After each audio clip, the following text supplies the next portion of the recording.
Muy bien, ahora sí. Muy bien, este es el inicio oficial de la sesión número 7 de el curso Reseña del Nuevo Testamento. Estamos en la sesión número 7. Este curso es impartido por el Instituto de Estudios Bíblicos Internacionales. Manito Carlos, Y, hermana, le disculpe escucho. que le interrumpa, ¿verdad? Se oye muy bajito. Muy bien, voy a cambiar de micrófono. Un momento, cambio de micrófono. Ahora sí, ¿cómo está? Repórteme el audio. ¿Está mejor, Alba? ¿Ahora sí me oyes? Bueno, yo lo escucho bajito, ¿verdad? No sé si solo yo, ¿verdad? Tal vez Ok, algún otro hermano le puede preguntar. muy bien. Vamos a poner otro micrófono, no hay problema. Ya casi. Micrófonos. ¿Ah? Ahí están los micrófonos.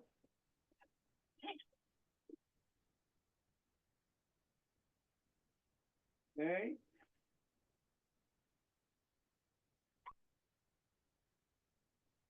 Ah.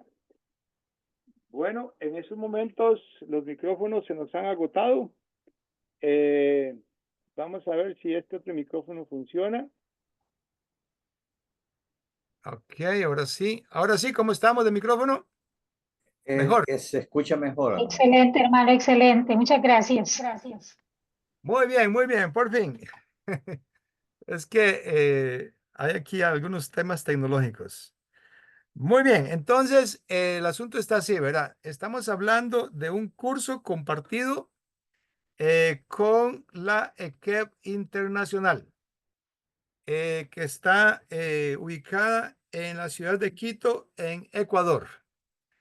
En este curso vamos a estar nosotros, entonces en esta sesión vamos a estar abarcando, ya les digo, un momento, un momento. Estamos abarcando Tesalonicenses, la primera y segunda de Tesalonicenses, la primera y segunda de Timoteo. Vamos a estar abarcando Tito y también Filemón. ¿Verdad? En cuanto a estas cartas, vamos avanzando, vamos diciendo algunas cosas acerca de ellas. Me gustaría, antes de entrar en materia, ubicarnos en el tiempo. Así que les voy a compartir les voy a compartir un, una tabla donde tenemos las cartas distribuidas en el tiempo y el problema que motivó la escritura de la carta. Así que les voy a compartir un momento. Aquí está. Los que pueden verla, pueden ver ahí que tenemos 3 columnas. Los que están por WhatsApp no pueden verlo, pero no se preocupen que esto queda grabado en video y todo se les va a compartir. Hermano Chacón, en vista de que vos sí podés ver lo que se está compartiendo por pantalla, Sí. ¿me podrías leer la fecha de escritura de la primera epístola de Pablo? La primera, ¿cuál es? Primera de Tesalonicenses. Fue escrito en el año 50-51 después de Cristo. Ok, Y el muy bien. Ok. Un momento.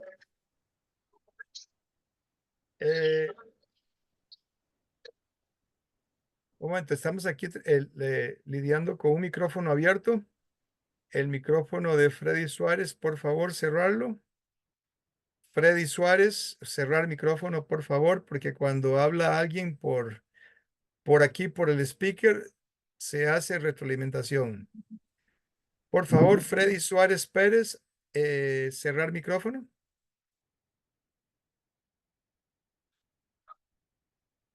Freddy Suárez, por favor, cerrar el micrófono.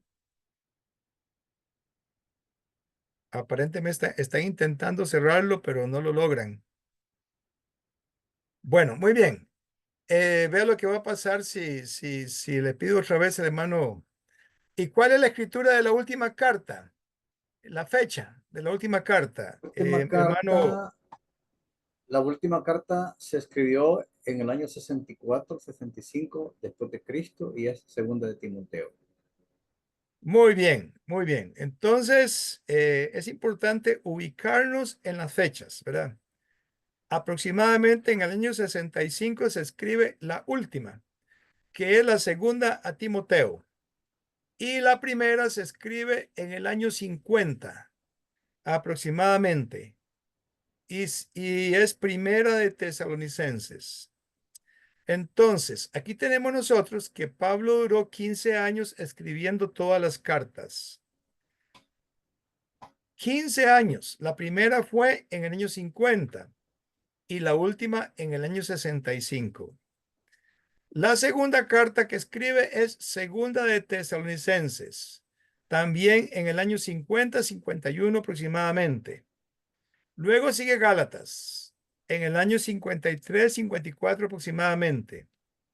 Luego sigue Primero de Corintios. Primera de Corintios es en el año 55. Y Segunda de Corintios en el año 56. En el año 57 escribe la epístola a los romanos, sin haber ido a Roma, el apóstol Pablo. En el año 60 escribe Filipenses. En el año 61 escribe Colosenses. Y en el año 61 escribe Filemón también. Y luego tenemos que escribe Efesios en el año 61, ya estando en la prisión. Filipenses, aparentemente Filipenses, Colosenses, Filemón y Efesios fueron escritas estando en prisión.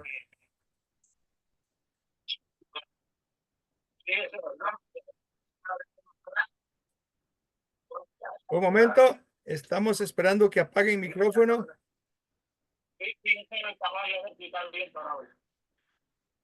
A ver, hay un dispositivo que tiene el nombre Pedro, está con micrófono abierto.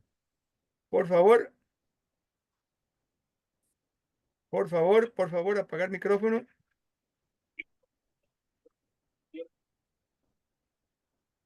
Gracias. Cuando el micrófono está abierto hace mucho ruido aquí. Y también el de Freddy Suárez. Gracias, Pedro, ya cerraste. Perfecto, perfecto. Freddy Suárez todavía tiene que cerrar y otro dispositivo que dice trabajo.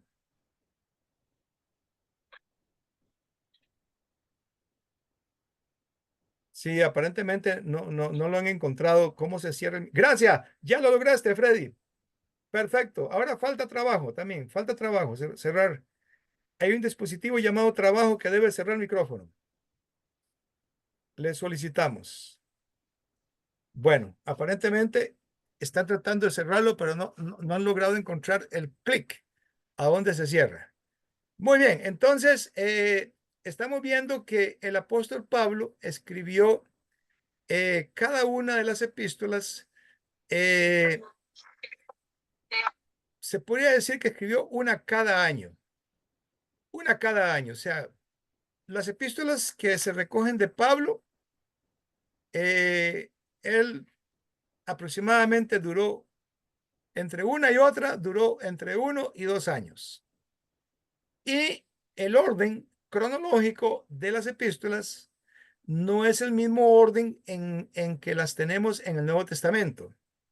En el Nuevo Testamento las tenemos ordenadas por tamaño, de la más grande a la más breve. La más grande, ¿cuál es? ¿Alguien me puede decir? A ver, además del hermano Chacón, ¿quién puede compartir? ¿Cuál es la que tiene mayor longitud?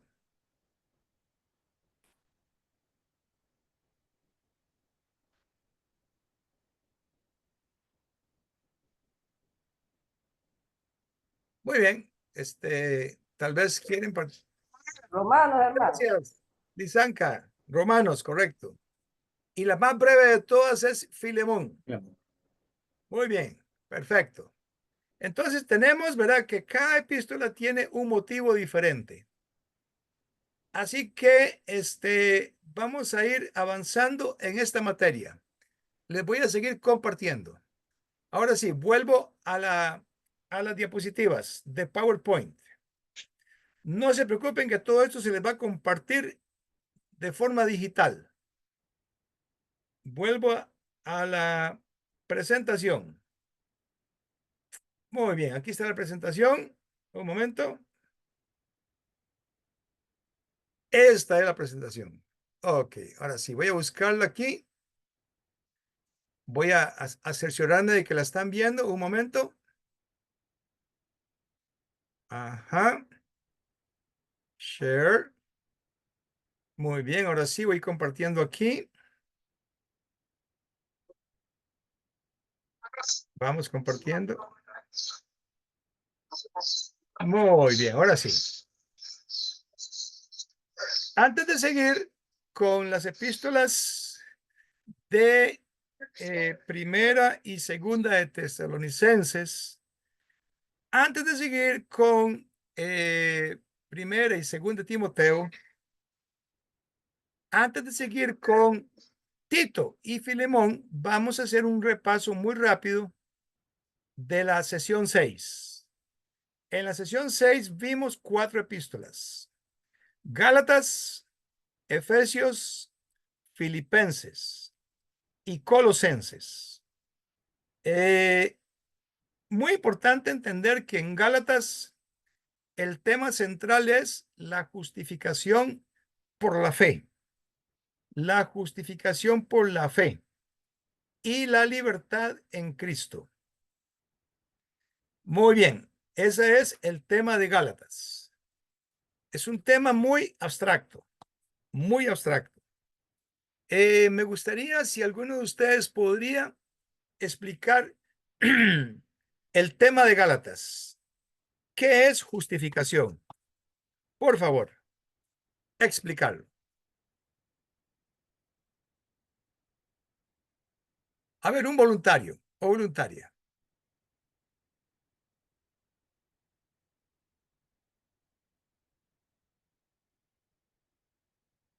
¿Algún voluntario que le gustaría explicar el tema de... Sí, adelante. Ajá, ¿quién eres?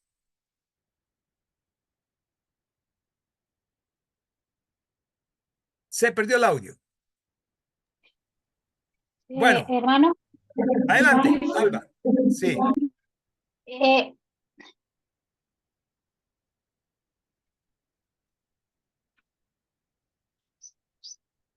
Alba, ¿estás hablando?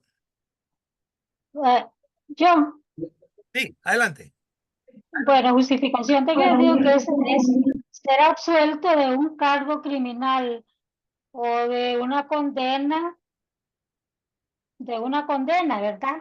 Por causa del pecado que comete, bueno, que comete el hombre, ¿verdad? Muy bien, muchas gracias, hermana Alba. Esa sería una explicación. ¿Algún otro? Sí, por aquí la hermana Mirna. Un momento. Un momento. Hermano, la justificación no es más que no somos justificados por la ley, sino por la gracia de nuestro Señor Jesucristo. Muchas gracias. ¿Está bien? Está bien.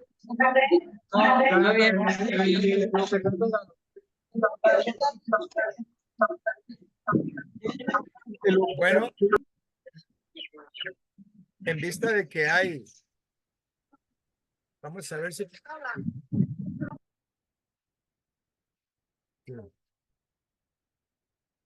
Ya pueden cerrar el micrófono. Cerrar micrófono, por favor.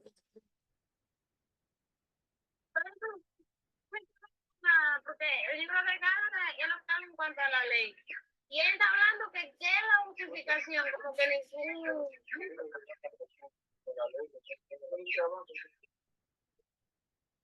Bueno, muy bien. Muchas gracias por intentar participar. Bueno. Los micrófonos Hermano, justificar es probar una cosa con razones convincentes, con testigos, argumentos, ¿me entiendes? Entonces, somos justificados a través de razones contundentes, a través del evangelio ¿cómo se llama? De la gracia de nuestro Señor. Muy bien. Muchas gracias, hermano. Muchas gracias. Cerrar el micrófono, por favor. Muy bien. Entonces, el tema, ¿verdad?, de Gálatas es muy importante entenderlo porque ahí nosotros vamos a poder poner en práctica la gracia de Dios en Cristo. Nosotros estamos estudiando el tema aquí en Heredia. Tenemos un hermano que es teólogo, que se llama Kenneth, y él nos está explicando en qué consiste la justificación. Y cada vez que yo oigo una explicación acerca de la justificación, caigo en la cuenta de que yo estaba muy tierno, que yo creía que la entendía.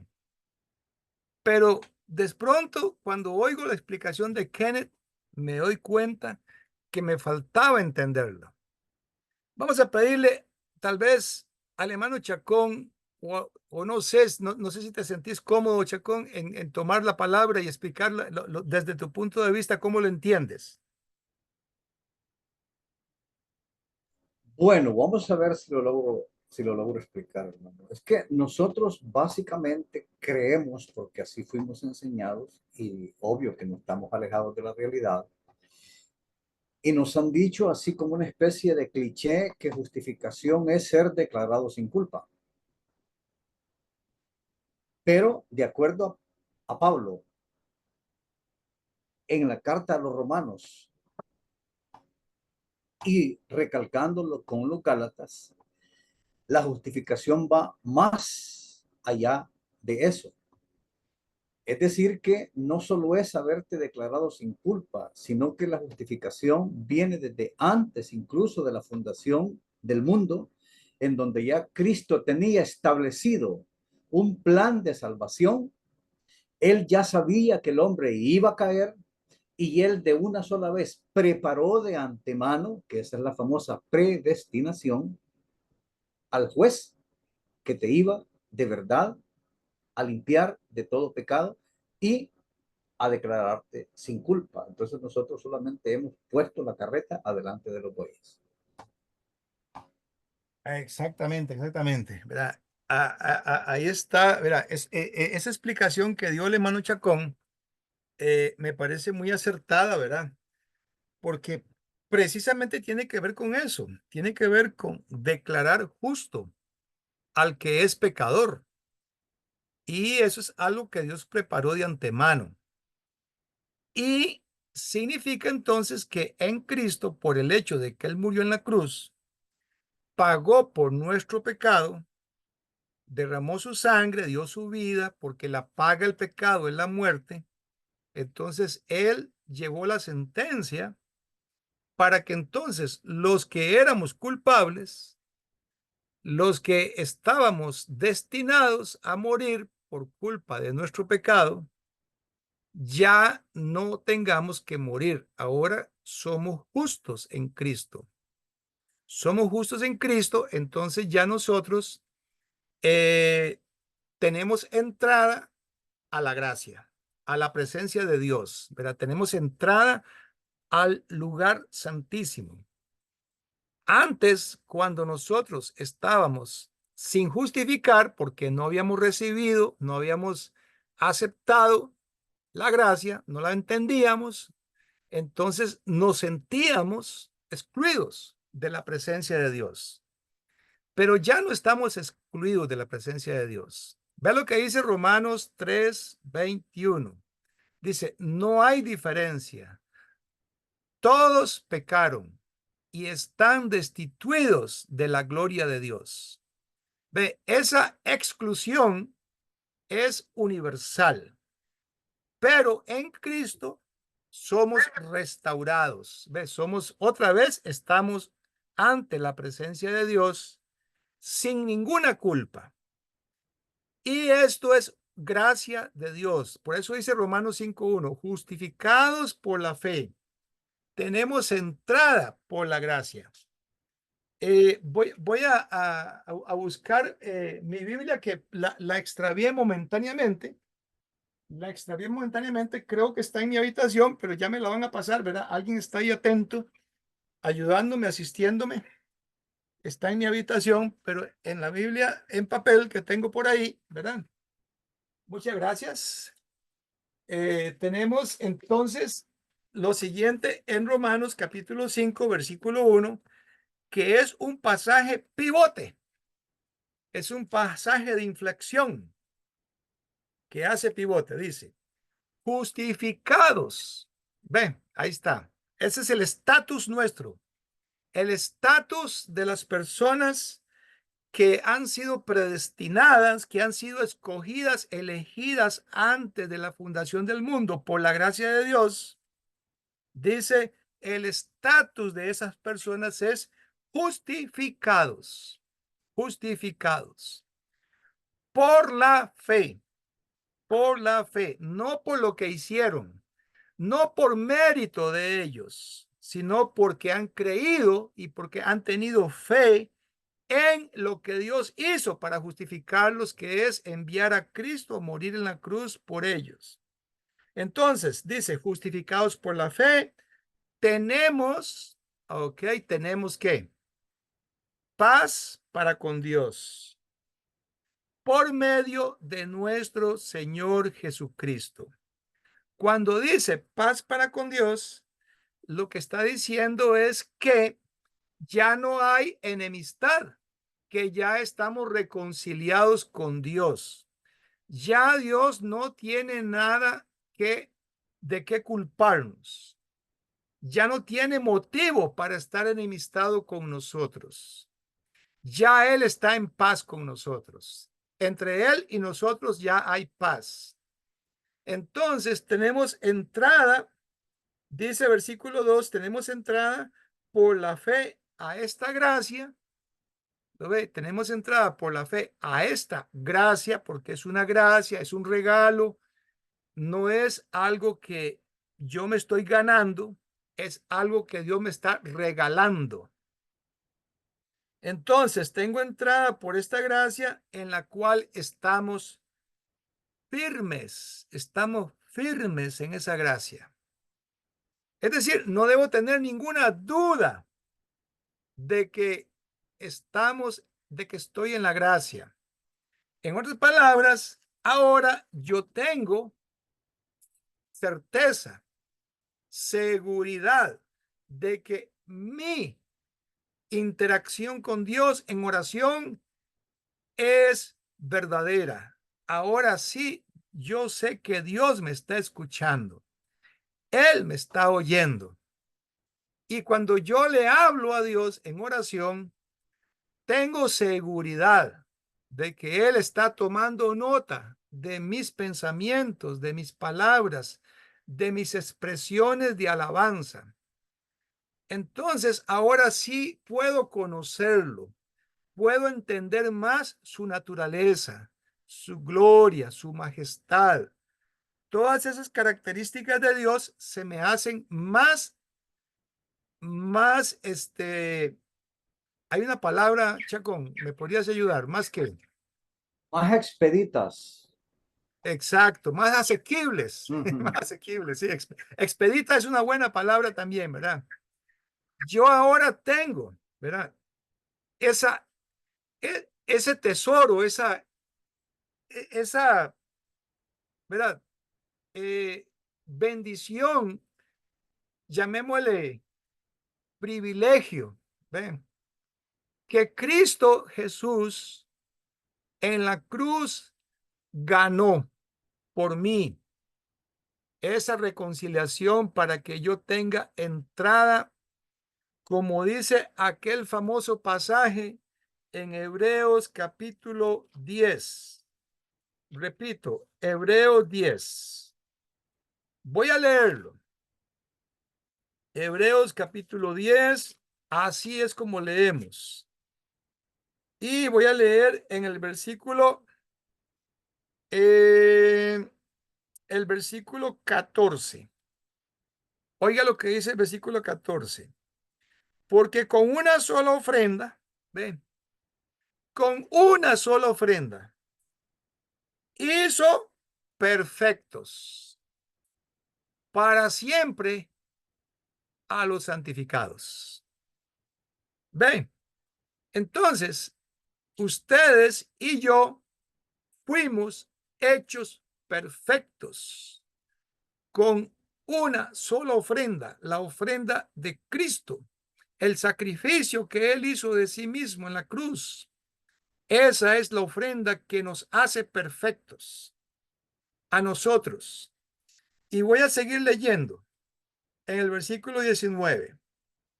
Así que, hermanos, teniendo libertad para entrar en el lugar santísimo por la sangre de Jesucristo, por el camino nuevo que nos abrió a través del velo, esto es de su carne, y teniendo un gran sacerdote sobre la casa de Dios, acerquémonos con corazón sincero, en plena certidumbre de fe. Ve la expresión, plena certidumbre de fe. Purificados los corazones de mala conciencia y lavados los cuerpos con agua pura. Tomemos nota de lo que dice el versículo 19. Teniendo libertad para entrar en el lugar santísimo. ¿Ve? Esa es la realidad ahora. Ustedes y yo tenemos libertad para entrar. La puerta está abierta por la sangre de Cristo. La entrada al lugar santísimo es libre para nosotros. Y nosotros tenemos entrada porque ya hemos sido hechos perfectos en Cristo.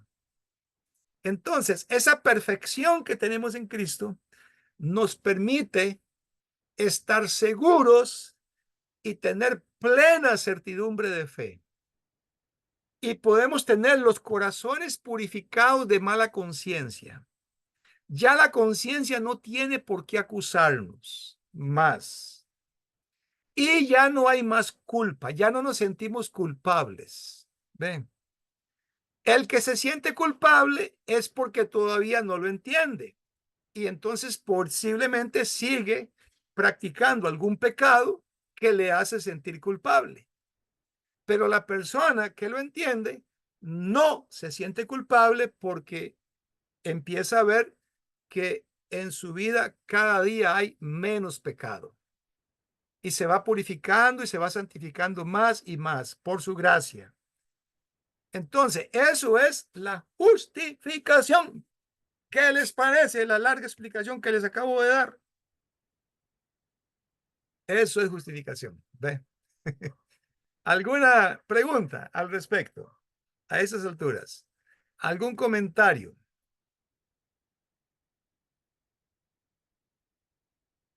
¿Les he dicho algo que no concuerda con lo que dice la Biblia o todo concuerda con lo que dice la Biblia?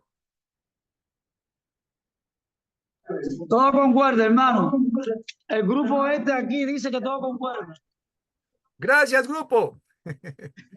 Hermano Rolando, le pido que le voy a hacer una pregunta. Venga, hermano, venga.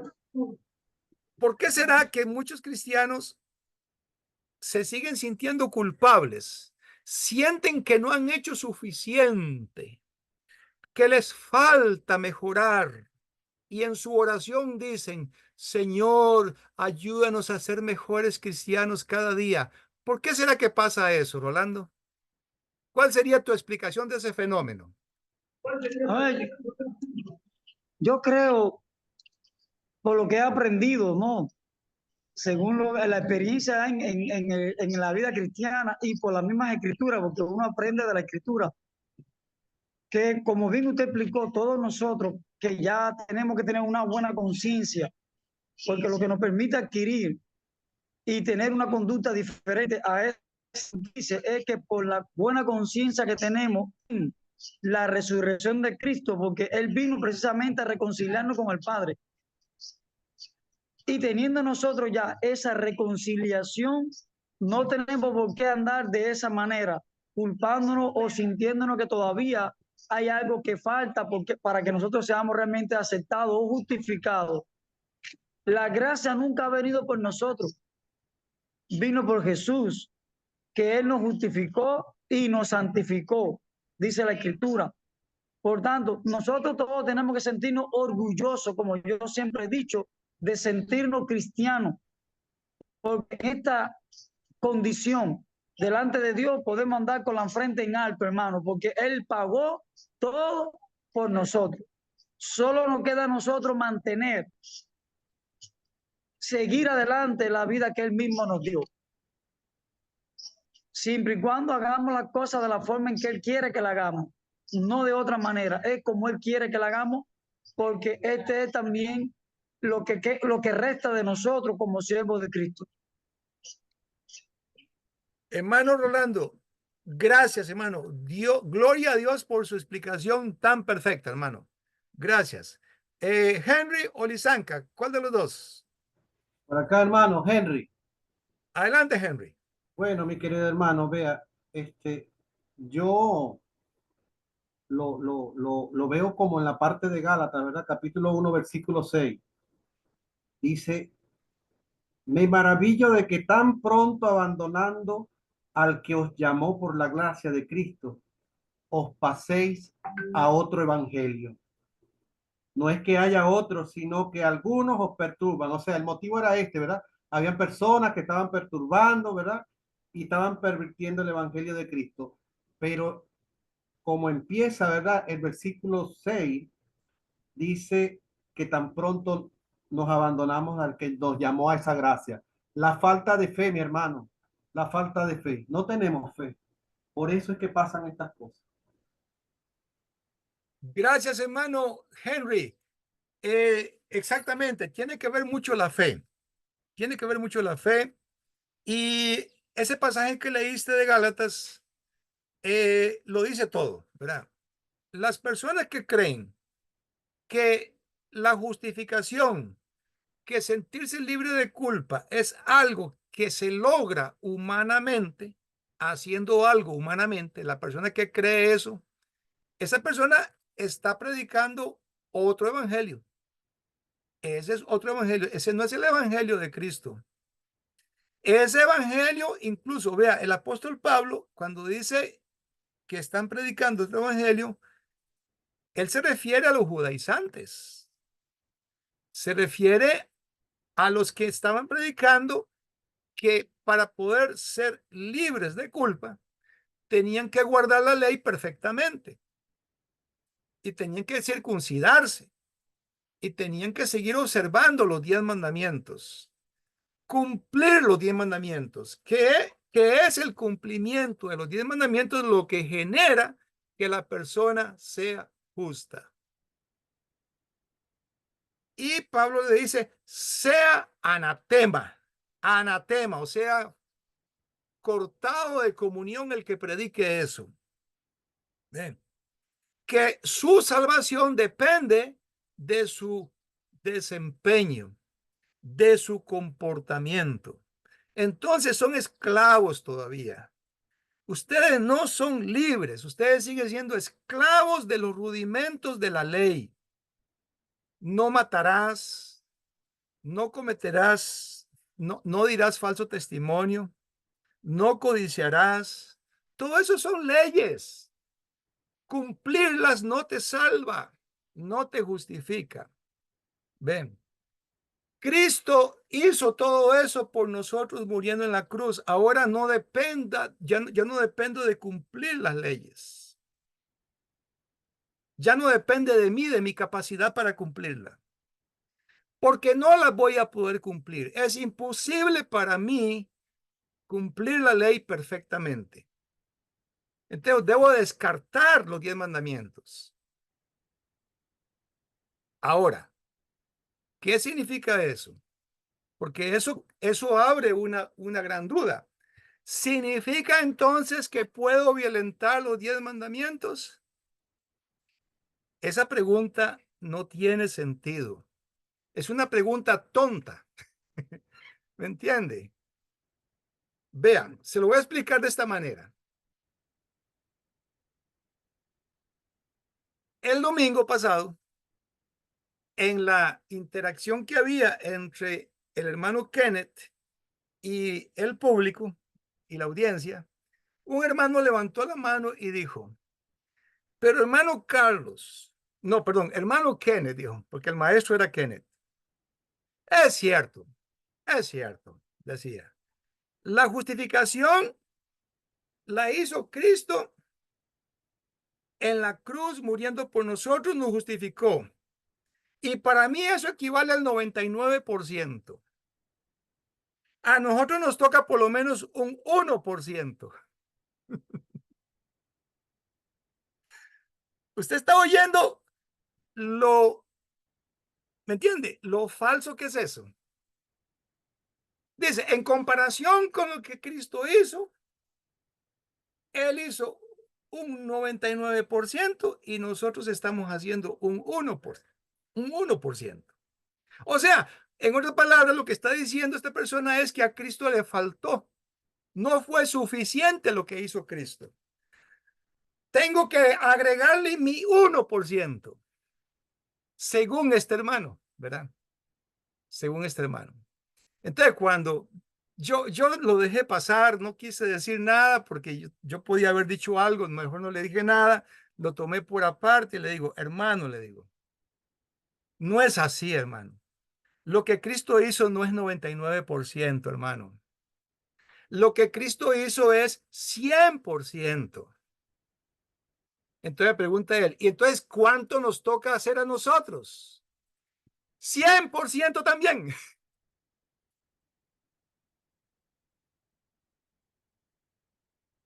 ¿Me capta usted, hermano? ¿Cuánto le toca al ser humano hacer en respuesta a lo que hizo Cristo? Chacón, ya lo dije. ¿Cuánto, hermano? Te dijo todo, bueno, ser santo porque yo soy santo. Bueno, hermano, yo creo que debemos estar el 101%. ¿Ah? ¿Rolando? El 101, 100 más 1. 1000%. Hermano, o sea, la persona que lo entiende, hermano, va a entender que su vida ya toda le pertenece a Cristo. Ya, o sea, va a buscar la perfección. Va a entregarse, consagrarse totalmente, ¿ve? O sea, la persona que entiende la gracia, es que lo que pasa es que a veces uno oye como esta idea, pero si Cristo lo hizo todo, entonces podemos hacer lo que nos da la gana. No. El que entiende lo que significa que Cristo lo hizo todo, no hace lo que le da la gana. Más bien tiene motivación para ser más santo todavía. Buscar la pureza, o sea, quiere ser justo ya, no solamente porque es justo delante de Dios. Perdón, ¿quién habló? Adelante. Sí. Entonces, las personas que entienden que Jesús hizo el 100%, entonces no es que van a vivir una vida como, diciendo así, ¿verdad? Como diría el falso maestro, diría. Entonces, no tenemos que hacer nada, porque Cristo lo hizo todo. No estamos diciendo eso. Sí vas a hacer, no es que no vas a hacer nada, vas a hacerlo todo. ¿Ven?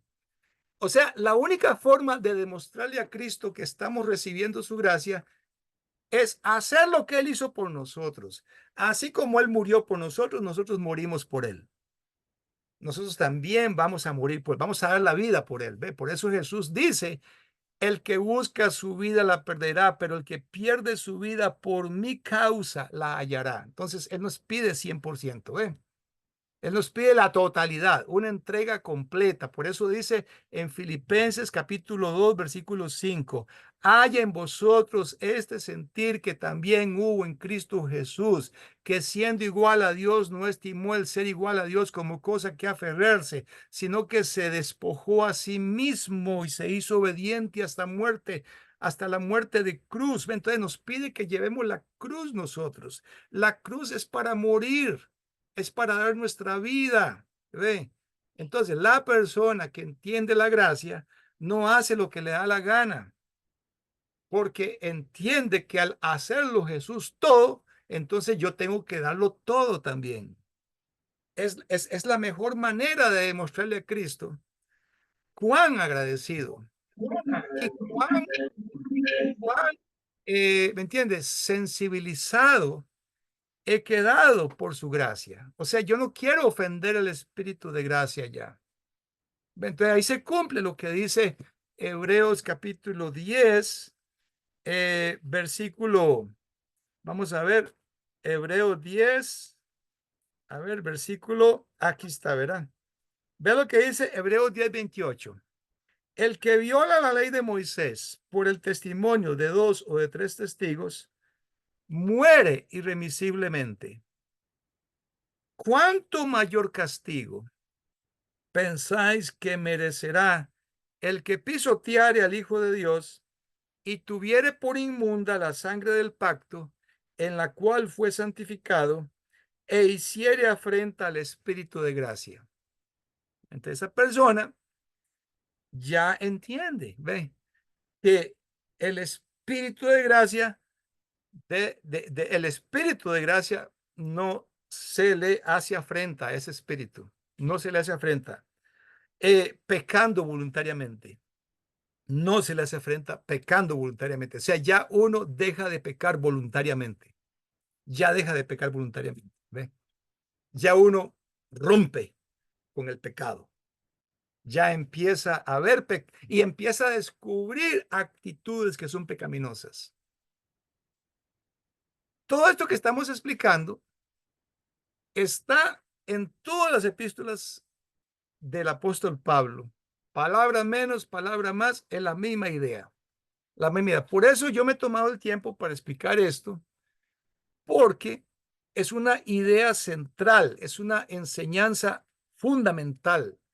Y por no entenderla, entonces caemos en el legalismo. El legalismo es aquella idea de que depende de mí, ¿verdad? Ser justo, ser libre de culpa. Entonces, pretender que mi obediencia es lo que hace que Dios me dé la salvación. No, Dios no me da la salvación porque yo soy obediente. Démosle vuelta. Yo soy obediente porque me dio la salvación. Ve cómo cambia la idea. Note la diferencia. El que cree, el legalista que cree que hay que ser obediente para que Dios le dé la salvación, está diciendo, obedezco para ser salvo. No funciona así, al revés. Soy salvo, como ya soy salvo, entonces, ¿qué voy a hacer ahora? Obedecer. ¿Ve? Porque ya soy salvo. Voy a querer obedecer. Entonces, mi obediencia ya no es por legalismo, sino porque me nace hacerlo. Quiero obedecer. ¿Ve? Mi obediencia ya no es para salvación, sino porque ya tengo salvación. ¿Tiene sentido lo que estamos diciendo? ¿O hay que demostrarlo bíblicamente? Porque hay un pasaje que lo dice en Efesios. Amén, hermano, tiene todo el sentido. Para ponerlo para darle más sentido, vamos a leer el pasaje que dice, prácticamente es lo que dice, ¿verdad? Vea lo que dice Efesios capítulo 2, versículo 8. Dice, por gracia sois salvos. ¿Ven? Ya yo soy salvo por gracia, no porque hice algo, no porque obedecí, no fue porque obedecí algo, no, es porque ya soy salvo por gracia. ¿Ve? Dice, por gracia sois salvos, por medio de la fe. Y esto no de vosotros, pues es don de Dios. Ve lo que decía el hermano Chacón, ve. Eso ya Dios lo regaló, ya eso Dios lo tiene ahí listo para nosotros. Es don de Dios. No por obras, ve, no porque yo hice algo, ve. No por obras, para que nadie se gloríe. Para que nadie se gloríe. Esa es la razón por la cual Dios no quiere que mi salvación dependa de mí. Él quiere que mi salvación dependa de Él. Como le dijo allá en Mateo 18:25, cuando le preguntó Pedro, ¿quién podrá ser salvo? Y Jesús le dijo, para los hombres esto es imposible, mas para Dios todo es posible. ¿Ve? Entonces, dice que no por obras, porque humanamente no es posible ser salvo. Pero ve lo que dice el versículo 10. Porque somos hechura suya, creados en Cristo Jesús. ¿Quién quiere decir lo que sigue? Creados en Cristo Jesús. Termine la frase. Léelo, papi, léelo. Porque somos hechura suya, creados en Cristo Jesús para buenas obras, Gracias. las cuales Dios Gracias. preparó de antemano para que anduviésemos en ella. Ahí está. ¿Lo ven? ¿Lo ven? Entonces, la obediencia viene después de la salvación. ¿Ve? Las buenas obras yo las hago después de que soy salvo, no para ser salvo. Y son obras que Dios preparó de antemano para que yo las hiciera. Henry, adelante. Sí, bueno, tenemos un vivo ejemplo. En la parte actual ahorita, hermano, creo que eso es lo que no estamos aclarando o no estamos claros o las personas, ¿verdad? No están claras en la ecuación, ¿verdad? Que dice, primero obedezco y después soy salvo. No, hay personas que dicen, ¿verdad? Bueno, pero es que yo no mato, yo estoy obedeciendo a Dios, yo no robo, pero el ejemplo está en Cornelio. Él tenía todas esas cualidades, pero necesitaba algo, necesitaba ser salvo a través del bautismo. Eso es lo que quería acotar, mi querido. Gracias, hermano Henry. Necesitaban ser salvos a través de lo que representa el bautismo. Es correcto. No a través del bautismo, sino a través de lo que representa el bautismo. Ven, Sí. el bautismo solito no salva. Exacto, Lo que salva es... necesitas la ecuación, porque después de ser salvo, necesitas también obedecer. A ver. A ver, un momento. Tenemos ahí un micrófono abierto. Ok, a ver. Vamos a leer bien lo que dice Primera de Pedro, capítulo 3, versículo 21.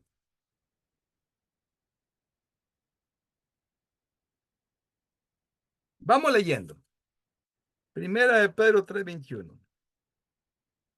Vea lo que dice. El bautismo que corresponde a esto ahora nos salva. Pero ve lo que dice entre paréntesis. No quitando las inmundicias de la carne, sino como la aspiración de una buena conciencia hacia Dios, por la resurrección de Jesucristo, quien habiendo subido al cielo está a la diestra de Dios. Entonces, el bautismo salva por la resurrección de Jesucristo. ¿Ven?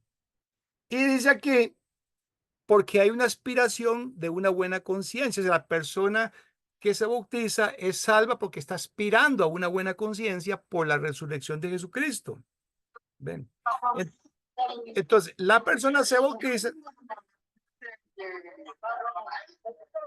Un momento que tenemos aquí un micrófono. Javier, por favor. Por favor, apagar el micrófono. Gracias. Muy bien, entonces lo que está pasando es esto, ¿verdad? Muchas personas que son bautizadas no son salvas porque no tienen esta aspiración. No tienen la aspiración y no relacionan el acto de sumergirse en agua con la sepultura de Cristo y la resurrección de Cristo. Por esa razón, no son salvas. El bautismo solito, o sea, el agarrar a una persona, un ser humano de 15 años, de 13 años, de 10 años y meterlo en el agua, no sabe lo que está haciendo. No sabe lo que está haciendo. Por lo tanto, no hay aspiración de una buena conciencia porque no se considera pecador. ¿Ven? Entonces, por eso es importante entender qué es lo que salva, lo que hago yo o lo que hace Dios. ¿Ven? Es lo que hace Dios. Lo que yo hago es respuesta, es mi respuesta. ¿Ven? Yo estoy respondiendo. Al bautizarme, lo que estoy haciendo es recibiendo algo que ya Dios hizo por mí. ¿Ven? La persona que no se bautiza está diciendo, no lo quiero. Yo no quiero eso que Dios, entonces no es salva. Pero no es salva no porque no se bautiza, sino porque no quiere recibir la salvación. ¿Ve? La está rechazando por no bautizarse. No bautizarse es una forma de decirle a Dios, no quiero tu salvación. ¿Ve? El que se bautiza, ¿qué está diciendo? Quiero tu salvación. Creo en el poder de Dios. Muriendo Cristo por mí en la cruz, creo en eso y pongo mi fe y demuestro mi fe arrepintiéndome de mis pecados y bautizándome. ¿Ve? Pero esa persona que lo hace con esa conciencia es salva, pero muchas personas lo hacen sin esa conciencia. ¿Ve? Lo único que hicieron fue ser sumergidas, nada más, fueron remojados en agua, pero eso no los salva. No sé si quedó claro. Hermano Chacón, yo vi que levantaste tu mano un momentico. Pues sí, hermano, si usted me permite, quizás para hacer un resumen, digo yo. Claro, hermano. Hablando de la obra, se obra. Esto se llama coenseñanza. Se obra simple y sencillamente porque eres salvo, no para ser salvo. Es decir, obro porque ya, no para. Y yendo a Pedro, el bautismo me sirve porque aspiro a tener una buena conciencia, es decir, a estar consciente de, no para quitarme la pirruña, ni la psoriasis, ni la dermatitis. Exacto, hermano. Exacto. O sea, en otras palabras, por sí solito, solito no, ¿verdad? Solito no, ¿verdad? No hace el acto, no hace la magia, ¿verdad? Y eso es lo que estamos viendo que puede estar sucediendo en algunas iglesias, que a la gente, ¿verdad? La bautizan sin saber lo que está haciendo la persona. Puede estar pasando eso en algunas iglesias, ¿verdad? Y entonces por eso podemos estar predicando otro evangelio. Eres salvo porque tú te bautizaste, porque tú hiciste algo. Entonces, por eso eres salvo, porque cumpliste con un requisito. Por eso eres salvo. Tú cumpliste. Dios te la va a dar porque tú te la estás ganando con tu obediencia. ¿Ve? Ahí estamos cometiendo un error, creo, ¿verdad? Me parece a mí. Muy bien. Entonces, esto que estamos hablando, ¿verdad? Voy a compartir otra vez. Sigo compartiendo. A ver, vamos a ir avanzando. Aquí está. Ok, muy bien. Hermano, Dígame, hermana Alba, adelante. con respecto a la carta de Gálatas, ¿verdad? Sí, Es una carta muy linda, muy profunda que nos habla de todo el evangelio de Cristo. A veces nosotros como cristianos pensamos que solo nos hablan que el evangelio es muerte, sepultura y resurrección, ¿verdad? Pero sin embargo, encierra muchas cosas más, ¿verdad? Que el apóstol Pablo en esta carta de Gálatas quiere enseñarnos, que solamente no es eso, ¿verdad? Por ejemplo, el evangelio encierra encierra las diferencias entre la gracia y la ley, también encierra el don y la obras, encierra la diferencia entre la fe y el linaje, encierra la diferencia entre Jerusalén terrenal y Jerusalén terrestre y muchas cosas, ¿verdad? Encierra la diferencia entre el espíritu y la carne. Esto es lo que Pablo quiere explicarnos en el libro de Gálatas, ¿verdad? Un ejemplo es decir lo que usted estaba explicando ahorita, ¿verdad? Cuando alguien se bautiza y dice, no me importa como yo viva, ¿verdad? Cómo me porte, yo sí, y piensan que sí, que son salvos. El pensar uno que es justificado por la ley y no por la gracia, ¿verdad? Eso es otro evangelio también que Pablo nos demuestra.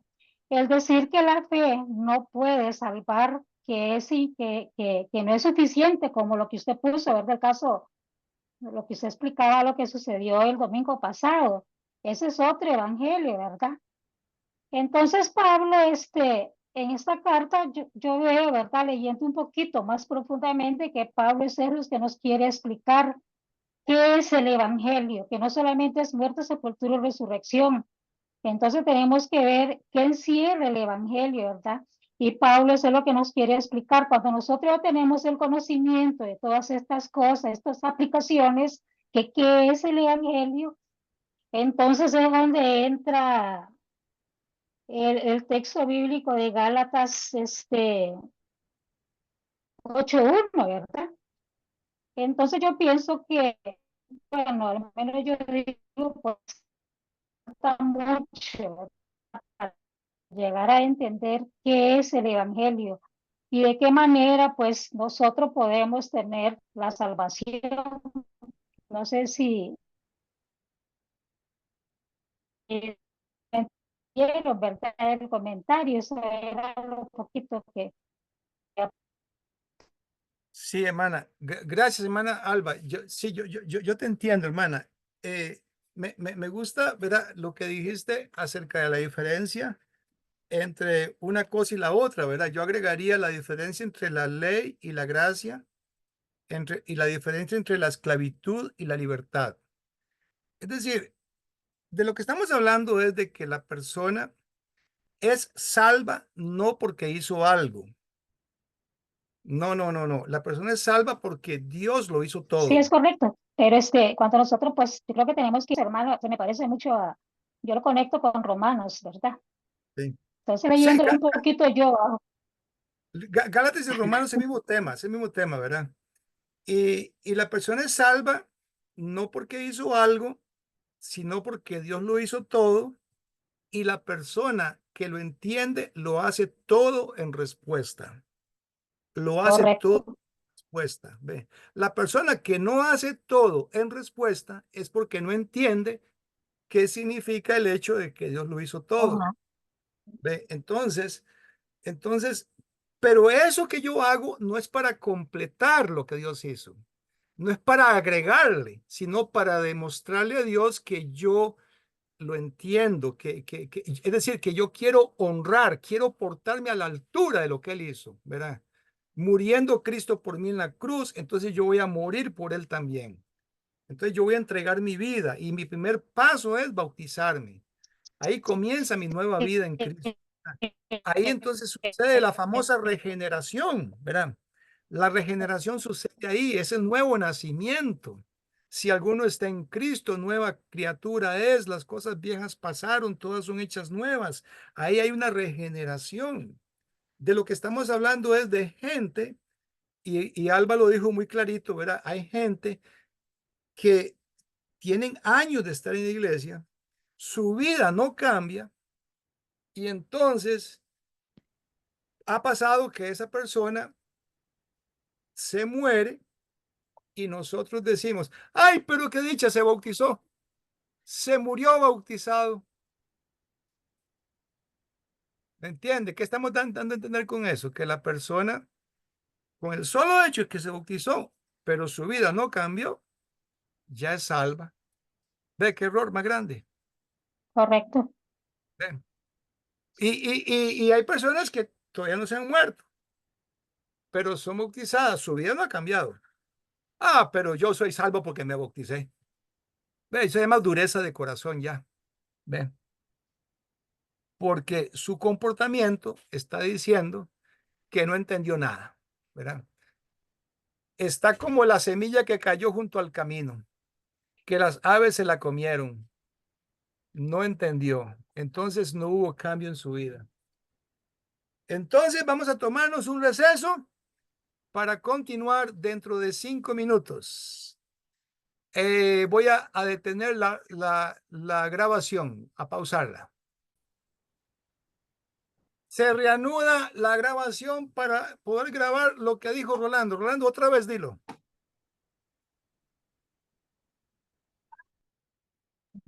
Ok, Carlos, ¿ya estamos grabando? Sí. A ver, aquí estábamos haciendo un debate en la mesa precisamente con lo que estaba diciendo del bautismo. Y nosotros aquí vemos este dato muy importante en este sentido. Cuando nosotros analizamos lo que pasó entre Jesús y Juan, ya cuando Jesús iba a iniciar su peregrinación precisamente, ya que Juan incluso venía preparando el camino y Jesús llega en ese momento al río Jordán, Jesús entra al agua y Juan se le oponía. Lo bueno del caso es que entendemos lo de Juan, porque Juan lo que estaba buscando era que el hombre que venía a salvar al mundo se le hiciera a la humanidad. Pero lo real es que Jesús le dice a Juan, yo he venido a cumplir toda justicia. O sea, que él ha venido a cumplir toda obediencia al Padre. Luego, después de Jesús declarar esto, cuando fue sumergido y subió del agua, se oyó una voz del cielo que decía, este es mi Hijo amado, en quien tengo complacencia. Y es ahí la importancia del bautismo para nosotros, que nosotros cuando vamos a dar acto de obediencia al Padre por medio de llamado, es el momento en que complacemos al Padre conforme a su propósito en nuestra vida. Jesús le trajo complacencia al Padre, fue la única vez que el Padre llamó a Jesús mi Hijo amado.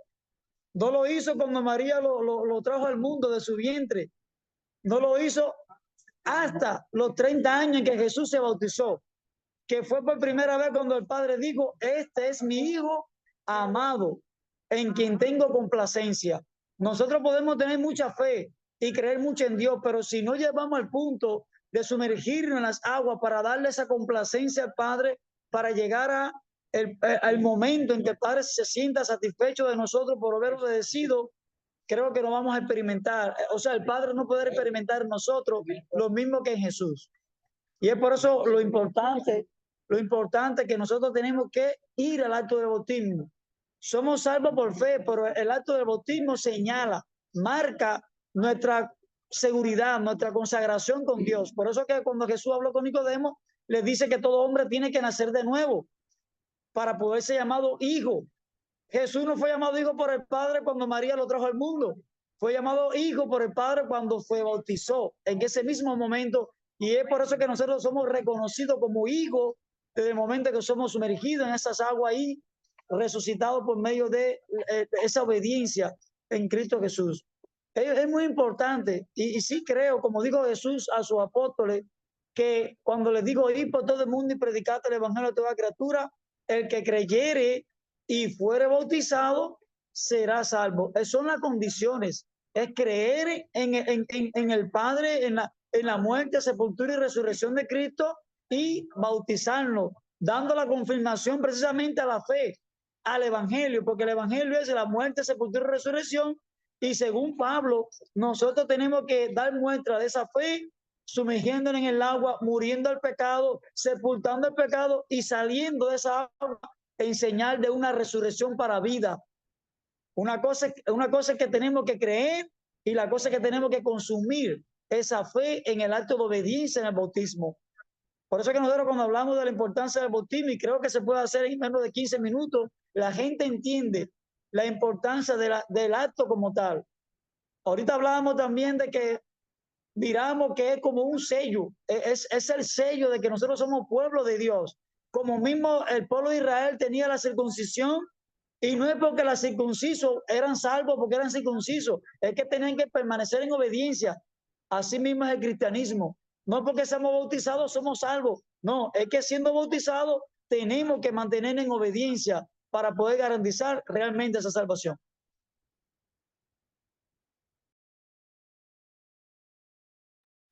Es correcto, hermano. Gracias, hermano Rolando. Así es, exactamente. La persona que no se bautiza no es salva.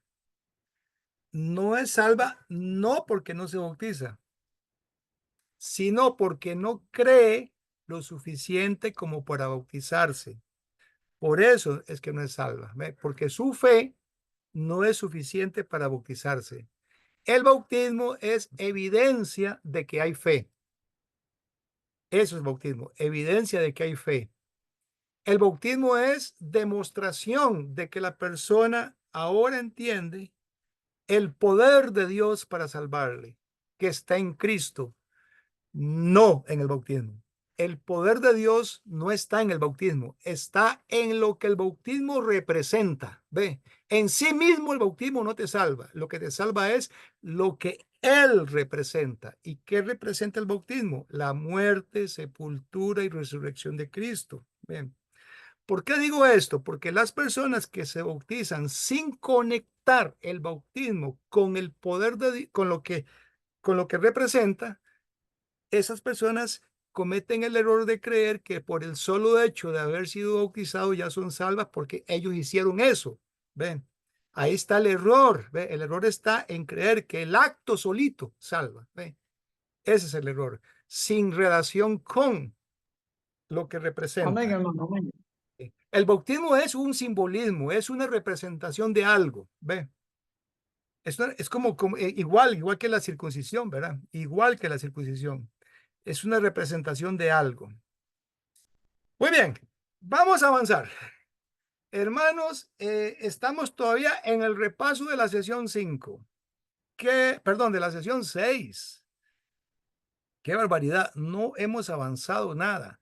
Pero no se preocupen, hermanos, que esto queda todo registrado por escrito también. Es decir, la clase que no se dio oralmente por video, aquí en sesión cara a cara, esa clase no es completa, ¿verdad? La clase completa es la que se da por escrito, la que se pone en el aula virtual que vamos a estar compartiendo con todos. Ahora sí se va a poder compartir con todos el aula virtual, porque ya encontramos la manera de hacerle llegar todos los materiales de la sesión a ustedes, ¿verdad? Ya nosotros encontramos una manera y consiste básicamente en el hecho de que usted, ¿verdad? Cuando le hace clic a la sesión que se le va a dar, ¿verdad? Entonces se le va a abrir una página donde están los objetivos de la sesión, los objetivos de la clase, y luego aparece este video o el video asincrónico, y después va a aparecer videos de apoyo. Y por último, aparece una lista de 10 preguntas de comprobación. Entonces, todos van a tener acceso a esos materiales para cada sesión. A partir del lunes, Dios mediante. Muy bien, entonces, avanzamos ahora con lo que corresponde a la sesión 7, la cual, si no la logramos abarcar hoy, no importa, porque queda por escrito. Queda por escrito con una presentación de PowerPoint, con todas las notas, con todos los comentarios relacionados con cada una de las epístolas. Muy bien, entonces tenemos aquí que la epístola a los tesalonicenses, ahí tenemos lecciones clave.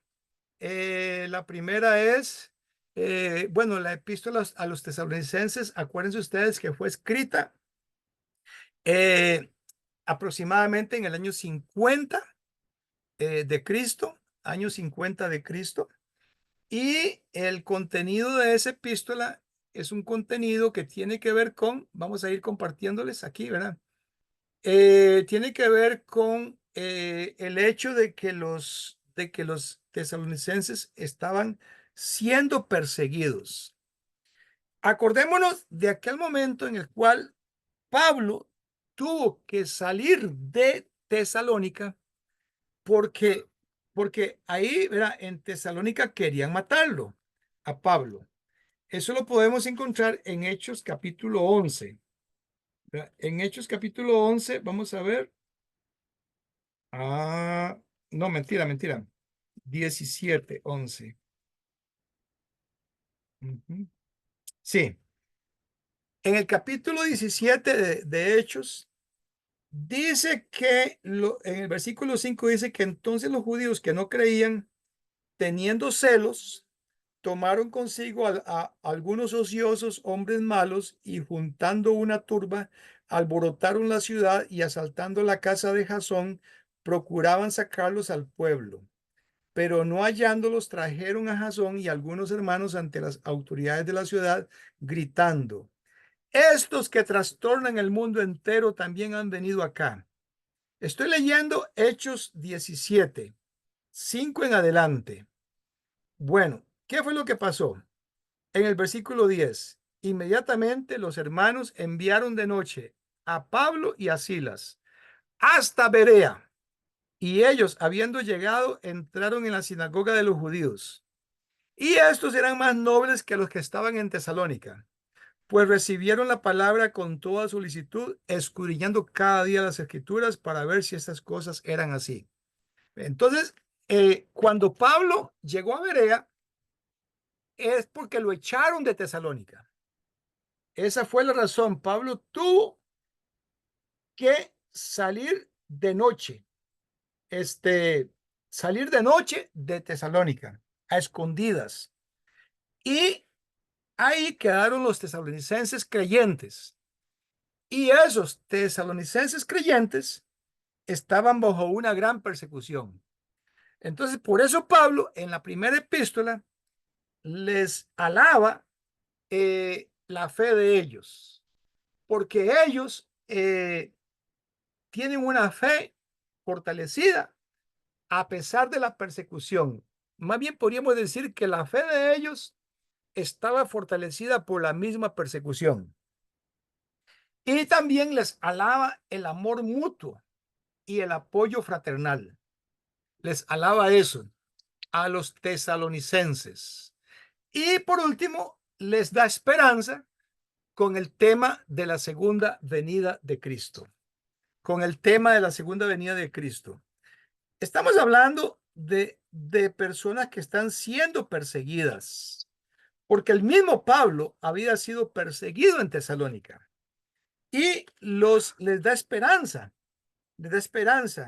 diciéndoles a ellos, con estas palabras. Vamos a ver, estoy leyendo Primera de Tesalonicenses. Dice: tampoco queremos, hermanos, que ignoréis acerca de los que duermen. Vea la esperanza que les da. Hermanos, no queremos que ignoréis acerca de los que duermen, para que no os entristezcáis como los otros, que no tienen esperanza. Porque si creemos que Jesús murió y resucitó, así también traerá Dios con Jesús a los que durmieron en él. Por lo cual os decimos esto, en palabra del Señor, que nosotros que vivimos, que habremos quedado hasta la venida del Señor, no precederemos a los que durmieron. Porque el Señor mismo, con voz de mando, con voz de arcángel y con trompeta de Dios, descenderá del cielo, y los muertos en Cristo resucitarán primero. Bueno, sigamos leyendo capítulo 5. Pero acerca de los tiempos y de las ocasiones no tenéis necesidad, hermanos, de que yo os escriba, porque vosotros sabéis perfectamente que el día del Señor vendrá así como ladrón en la noche. Muy bien. Entonces, esta esperanza que Pablo les está dando está relacionada directamente con el hecho de que algunos de ellos ya habían muerto a raíz de la persecución. A raíz de la persecución. La persecución había causado muertes, y esas muertes estaban ya propiciando que algunos tesalonicenses estuvieran perdiendo la esperanza. Y es por esta razón entonces que el apóstol Pablo les habla de la segunda venida de Cristo. Y que en la segunda venida de Cristo, pon atención, los que durmieron serán resucitados primero. Los que durmieron serán resucitados primero. Pero más adelante les aclara, pero no es necesario que les escriba acerca de los tiempos y las ocasiones, porque la venida del Señor será como ladrón en la noche. En otras palabras, no sabemos cuándo. No sabemos cuándo. Ese es, se puede decir, el motivo central, el propósito central de la epístola, de la primera epístola a los tesalonicenses. Cuando uno lee bien las razones, las circunstancias, los antecedentes, las cosas que estaban experimentando los receptores de la epístola, entonces uno comprende bien por qué Pablo usa esas palabras que está usando en el capítulo 4, versículo 15, por ejemplo, cuando dice, os decimos esto en palabra del Señor, que nosotros que vivimos, que habremos quedado hasta la venida del Señor, no precederemos a los que durmieron. Porque el Señor mismo con voz de mando, con voz de arcángel, con trompeta de Dios, descenderá del cielo y los muertos en Cristo resucitarán primero. Y luego los que vivimos, los que hayamos quedado, seremos arrebatados juntamente con ellos en las nubes. ¿Por qué es importante explicar esto? Porque son palabras que las escribe Pablo a una iglesia que está sufriendo, que ya ha tenido muertes, que ya ha tenido pérdidas a causa del sufrimiento, a causa de la persecución. Entonces, se entiende perfectamente que el apóstol Pablo les hable de la venida de Cristo como algo que ya está por ocurrir, pero les aclara, pero no sabemos cuándo. No sabemos cuándo. ¿Ve? Pero vea lo que dice Pablo, los que hayamos quedado, los que vivimos. ¿Ve? Entonces, él dio la impresión de que Cristo iba a venir cuando algunos de ellos todavía iban a estar vivos y que él mismo, el apóstol, iba a estar vivo. Esa es la impresión que está dando Pablo. Y tanto es así que por eso tiene que escribirles la segunda de Tesalonicenses, ¿ve?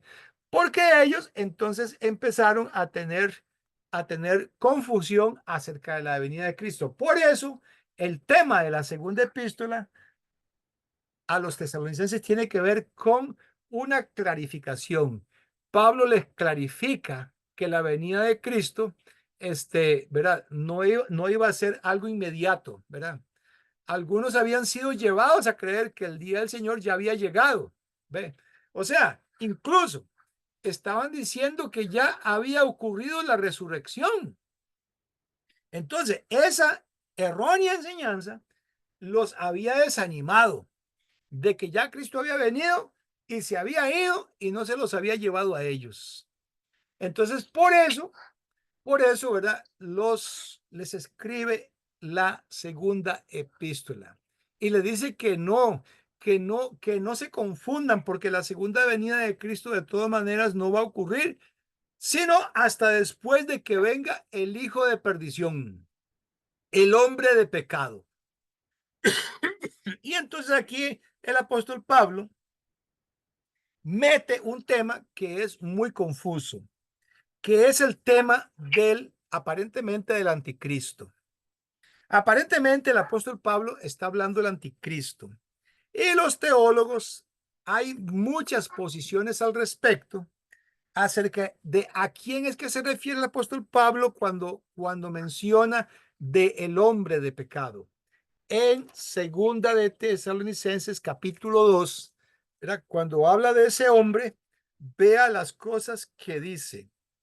Dice que ese inicuo se manifestará aquel inicuo a quien el Señor matará con el espíritu de su boca y destruirá con el resplandor de su venida, y con todo engaño de iniquidad para los que se pierden por cuanto no recibieron el amor de la verdad para ser salvos. Entonces, Este inicuo dice que se hace pasar por Dios. En el capítulo 2, versículo 4 dice que se opone y se levanta contra todo lo que se llama Dios o es objeto de culto. Tanto que se siente en el templo de Dios como Dios, haciéndose pasar por Dios. Bueno, ¿de quién está hablando? Hay mucha conjetura. Hay mucha especulación. Y hay muchas posiciones. Algunos dicen que está hablando del emperador romano que los iba a perseguir, entre ellos Nerón, o posible más adelante Domiciano, ¿verdad? Otros dicen que no, que se refiere a lo que iba a suceder siglos después con el papado, que el papa se sienta en el trono como si fuera Dios. Eso lo dijeron los de la Reforma, Calvino y Lutero. Y luego, otros, ¿verdad? Dicen que no, que es el anticristo es una figura escatológica, que es alguien que va a venir en los postreros tiempos, antitos de la venida de Cristo. Va a haber un tiempo de persecución cuando se manifieste ese anticristo, que es el famoso 666. Bueno, cualquiera que sea la interpretación, lo cierto es que lo que está diciendo aquí es que las cosas van a empeorar antes de que venga Cristo. Básicamente lo que está diciendo. Y que va a engañar a muchos. Que mucha gente va a ser engañada. Pero eso es algo que puede estar ocurriendo ya. De hecho, el apóstol Pablo dice que ya está en acción. El ministerio de la iniquidad ya está en acción. Entonces, ha estado en acción. Ha estado en acción siempre. Y es algo que nosotros necesitamos entonces de algún modo muy humildemente, evitar ser dogmáticos, evitar sacar conclusiones tajantes y dejar abierta la idea de que tal vez no es algo que ya haya ocurrido, ¿verdad? Y que puede todavía llegar a ocurrir. O es algo que sucede en cada generación. No sabemos. Pero yo les aconsejo no ser dogmáticos, no sacar conclusiones, no ser tajantes. Y tal vez podríamos ahorita entonces hacer un poquito de discusión porque es un tema un poquito polémico y me gustaría oír el parecer de algunos de ustedes, por favor.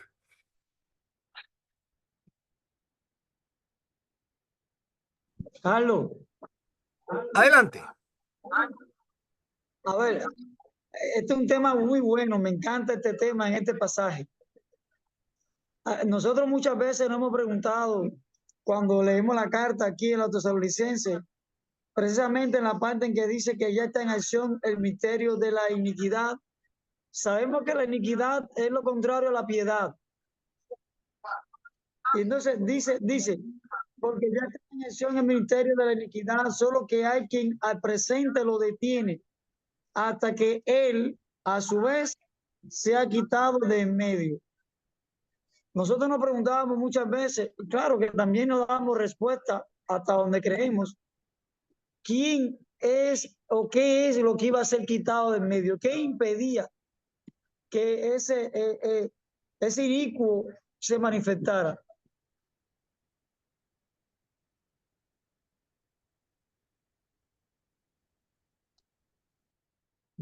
Gracias, Rolando, gracias. Y sinceramente no tengo respuesta para tu pregunta. No la tengo, hermano. Es un tema muy complejo y yo por eso le digo, mejor no sacar conclusiones tajantes, ¿verdad? Y dejarlo abierto a lo que va sucediendo en la historia de los tiempos. Conforme van avanzando los siglos, nosotros podíamos estar viendo, tal vez no lo veamos en el tiempo que estamos vivos. Tal vez morimos y todavía no haya sucedido. Entonces, por eso le digo, seamos humildes y entendamos que el Señor, los tiempos del Señor no son como los tiempos humanos. El Señor no está atado a la generación en la cual vivimos nosotros.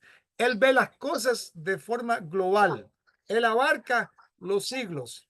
La totalidad de los siglos, Dios los está viendo como un presente. Dios está fuera del tiempo y fuera del espacio. Tenemos aquí un micrófono abierto. Vamos a ver cuál sería. Sería el de Enel María. Enel María, por favor, apagar su micrófono.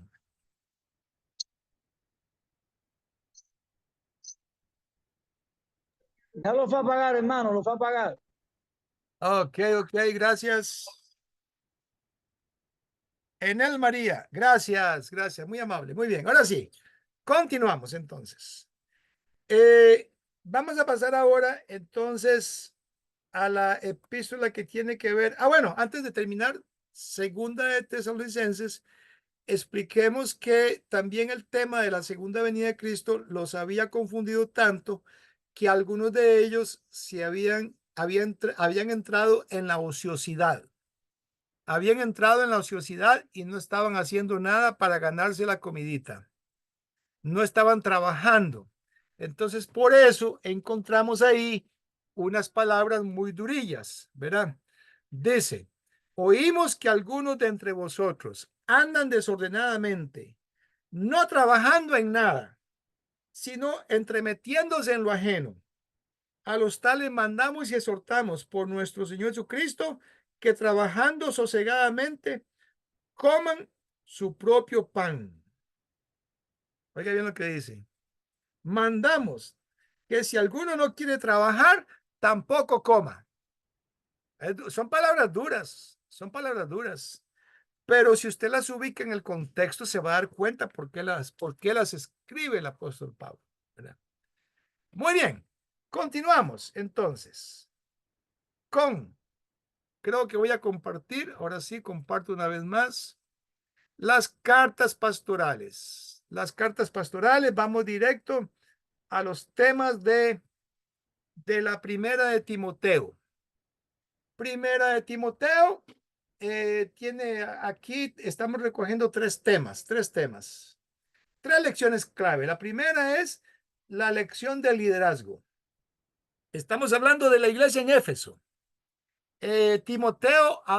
Pablo lo había dejado en Éfeso, así como también había dejado a Tito en Creta.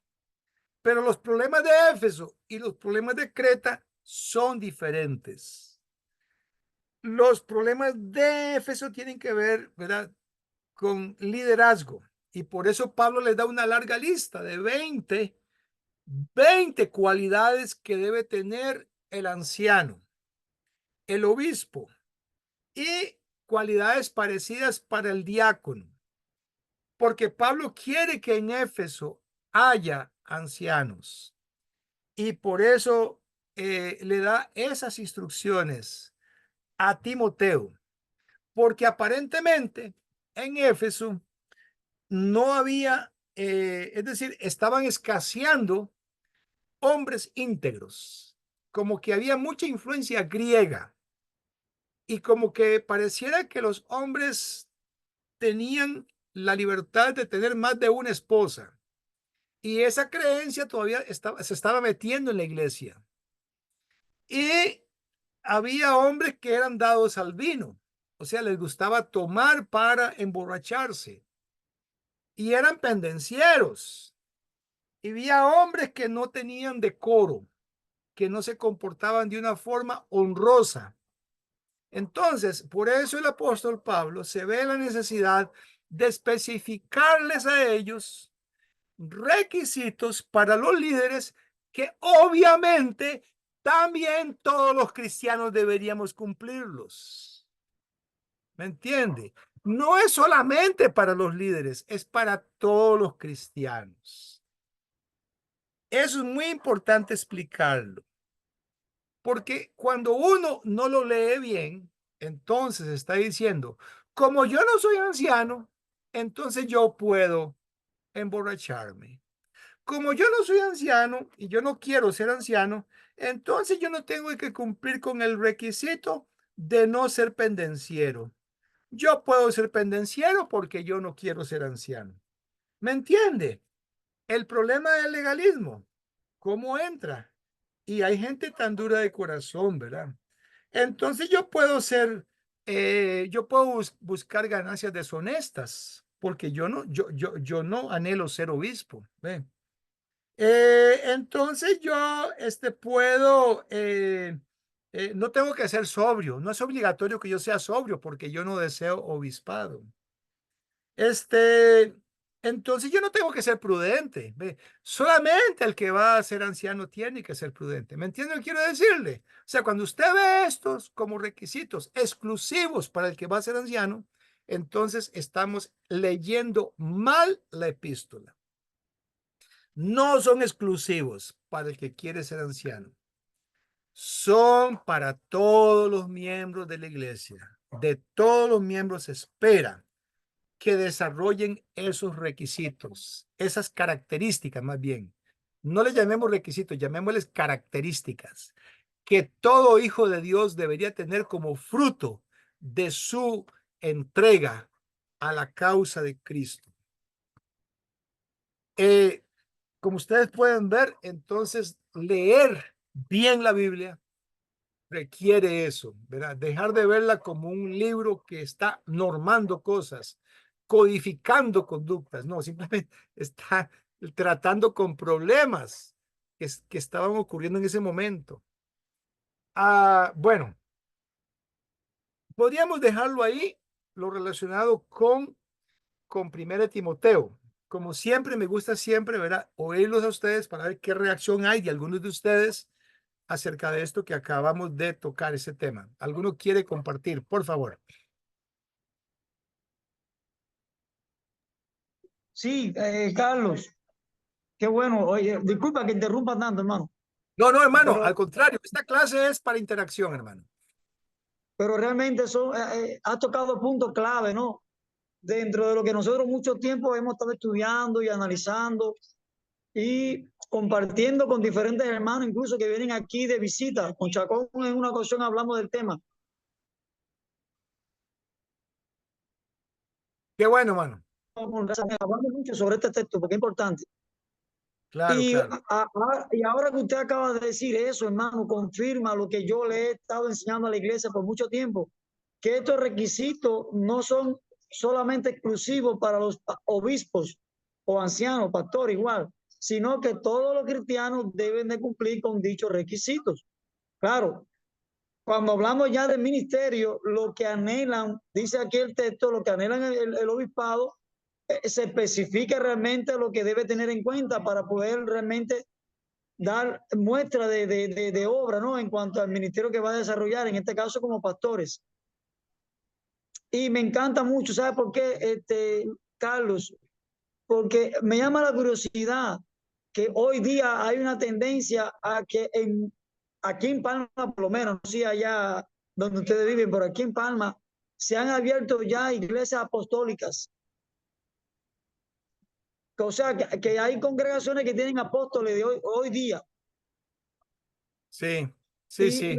Resulta que Pablo no habló en esta carta de requisitos apostólicos, sino requisitos para el ministerio pastoral o para los miembros del cuerpo. O sea, que yo pienso que todo el mundo tiene que tenerlo, por supuesto. Sí. Y realmente es bueno tenerlo en cuenta porque Pablo, siendo un apóstol, no dio los requisitos realmente en estos tiempos no debe existir apóstoles, por la excepción de la época de Cristo, que fueron los 12, y Pablo como el abortivo, según las propias escrituras. Es correcto, sí. Gracias, Rolando. Y esto Pablo, nos ayuda a confirmar realmente esto a través de esta carta que Pablo hizo a Tito y a Timoteo.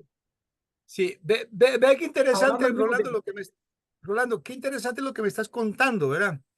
Me estás contando algo muy, muy, muy importante. Me estás contando que ahí en Palma Soriano, en esa comunidad, hay iglesias que no son iglesia de Cristo, por supuesto, donde surge la idea de que la iglesia tiene que tener un apóstol, ¿verdad? Entonces, ese problema es un problema que afecta a la iglesia de Cristo. Y entonces, ese problema, que es un problema, digamos, específico de ustedes, que ustedes están teniendo, entonces eso crea condiciones en la iglesia de que hace necesario que la enseñanza sea enfocada en esa dirección. ¿Ven? Entonces, posiblemente la enseñanza que ustedes están poniendo en práctica ahí se enfoca mucho en esa dirección. ¿Qué quiero decirle con esto? Que lo mismo pasa con las epístolas. La epístola de Primera de Timoteo fue dirigida a un obrero que se llama Timoteo, que se llamaba Timoteo, que estaba en una iglesia, que es la iglesia de Éfeso. Y en esa iglesia había problemas específicos. ¿Ven? Entonces, cuando uno entiende los problemas específicos que motivaron que Pablo tuviera que escribir la epístola, entonces esos problemas le dan más luz y entiende uno más por qué Pablo está presentando esa lista de 20 ya mal llamados requisitos. Yo diría que deberían llamarse más bien características deseables. No le llamemos requisitos, llamémosle características deseables. ¿Ve? Características deseables del que va a ser obispo o pastor. Aparentemente ya había obispos y algunos de ellos no tenían esas características. Entonces, por esa razón, Pablo se ve obligado a especificar una por una. Cosas que obviamente en nuestras iglesias no son problema. ¿Ven? Porque que yo sepa, en nuestras iglesias, la mayoría de los miembros no se están emborrachando, ni andan codiciosos de dinero, ni andan, ¿verdad?, siendo imprudentes, y tampoco son pendencieros, ¿verdad? Entonces, no es un problema que tenemos.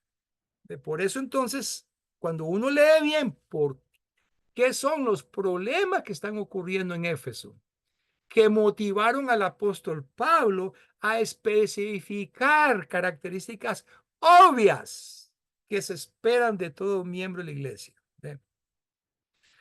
Muy bien, vamos a ir terminando ya. A mí me gustaría, ¿verdad?, terminar explicándoles que el resto de la sesión se da por escrito. Ahí voy a compartirles el material, no se preocupen que todo está perfectamente ya por escrito, ¿verdad? Lo que tiene que ver con Tito y con Filemón. Muy bien. Pero antes de irnos, antes de cerrar la sesión, me gustaría pedirles encarecidamente que me envíen, al WhatsApp una lista de su asistencia. Una lista de su asistencia, porque aquí tengo un montón de dispositivos abiertos. Tengo 6 y 3, 9. Un momentico. Tengo 9 dispositivos abiertos en WhatsApp. Pero ¿cuántas personas habrá ahí detrás de esos dispositivos? Necesitamos los nombres de esas personas. Entonces, si ustedes pueden enviarme donde dice Cuba para Cristo, ahí ponen los nombres de todos los que asistieron a la A ver, sesión. de esos 9, Carlos, hay 36. Sí. De esos 9 dispositivos WhatsApp. De esos 9 dispositivos hay 36. Muy bien, perfecto, perfecto. Dice la hermana Dari que le escriba a su WhatsApp, que ella le va a enviar todos los datos. Gracias, señor. Dígale que me haga el favor y me envía los datos a mi WhatsApp. ¿Cómo se llama ella? Ok. ¿Cómo se llama ella? Dariana. Dariana. Te agradeceré mucho, Dariana. Y aquí en Zoom tenemos tenemos a Alba, a Lisanka y a Henry y a Chacón. Muy bien, perfecto. Hermano, Chacón, ¿serías tan amable de despedirnos con una oración? Lo hacemos, hermano, perfectamente. Damos gracias otra vez, Dios y Padre, por este privilegio grande que tenemos tus hijos, de estar, Señor, en esta plataforma compartiendo palabra tuya, palabra que nos llena de vida, de esperanza, que nos alimenta a nuestro espíritu, para que por estas enseñanzas, Señor, seamos cada día mejores cristianos. Agradeciéndote entonces por la clase que nos dio el hermano Carlos, por todos los que tuvimos con nuestra mente y con nuestro corazón abiertos para aprender, suplicándote específicamente que nos siga bendiciendo, que nos dé, Señor, amor, paz y tranquilidad, y que permitas que en nuestra próxima sesión podamos nuevamente encontrarnos. Danos siempre, Señor, las bendiciones de acuerdo a tus propósitos, y que tú, Señor, seas siempre nuestra guía para seguir, Señor, en este caminar cristiano. En Cristo Jesús oramos. Amén. Amén. Hermano Amén. Chacón, Voy a mandar el contacto. Gracias, Carlos. El tuyo para gracias. que... Hermano Chacón, Chaco. cuando yo vaya a Cuba, me acompaña, Chaco, por te voy a favor. hacer una llamada ahorita, ¿viste? No se desconecte. Te voy a hacer una llamada ahorita. Dentro Ok. de unos minutos, no te desconectes. A mí. Sí, porque vamos a seguir con el tema. Nos vamos a quedar sentados en la mesa, no te vayas. Ok, perfecto. Sí, porque este tema, por ejemplo, yo creí que se iba a tocar, Carlos, lo de la mujer que se salvará pariendo. Carlos lo dejó Ese es un embullado, tema es que que está Carlos lo medio dejó raro, que está en embullado. Timoteo y todo eso, pero bueno, quedará para después. Lo siento mucho, Sí. hermano. Hermano Carlos, Chacón, gracias, hermano. te voy a hacer co-host. No, te voy a hacer host. Para que te quedes hablando con ellos, hermano. Aquí yo tengo que irme. Ok, perfecto. Yo salgo, pero tú quedas a cargo. Ok, gracias, Carlos. Gracias, mi hermano. Bueno, voy a terminar la grabación, ¿ok? Yo Ok. también tengo una Ok. pregunta. Un momentico. Carlos. Ah, espérate un momentico. Chacón, termina la grabación vos porque ya no puedo terminarla yo. Okay. Hasta pronto, hermanos. Ok, bendiciones, hermano. Gracias, hermano. Hermano, Carlos, gracias, agradecido. ¿Qué tiene? Bueno, hermano, los amo, los quiero mucho con todo el corazón. Bendiciones. Queremos que tú vengas aquí a Cuba, queremos que venga aquí a Cuba para que esté con nosotros un tiempo, que sea una semanita nada más. Pero tiene que ir Chacón conmigo porque solito no voy. Hombre, pero claro que sí, sería mucho mejor todavía. No, nos vamos para Costa Rica y salimos de ahí. De ahí salimos, correcto. Ok. Hasta pronto. Ok.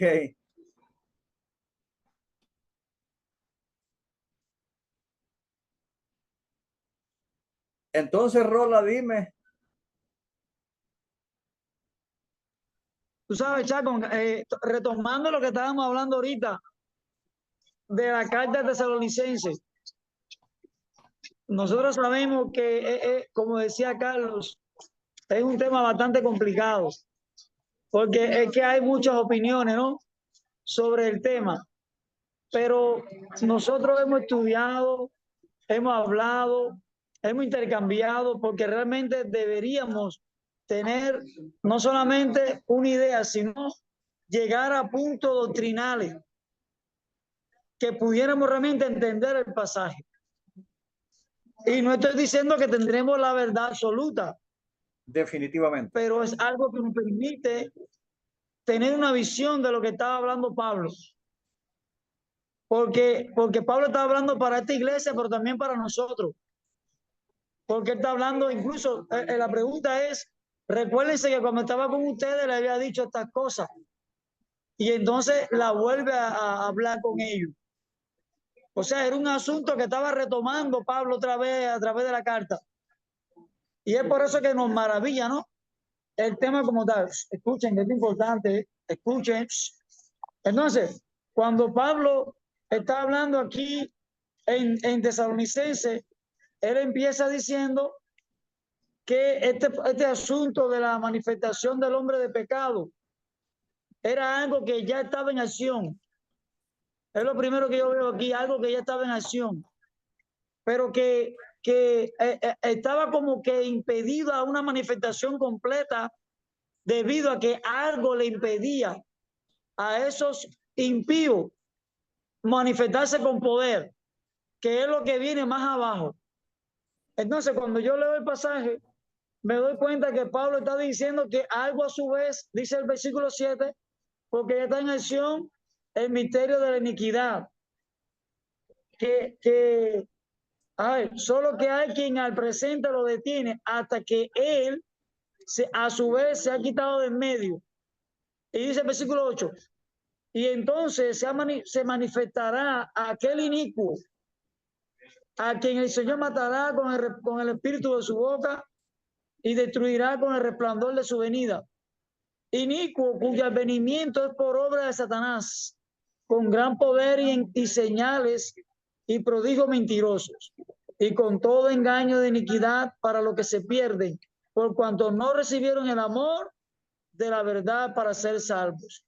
Por esto Dios les envía un poder engañoso para que crean la mentira, a fin de que sean condenados todos los que no creyeron a la verdad, sino que se complacieron en la injusticia.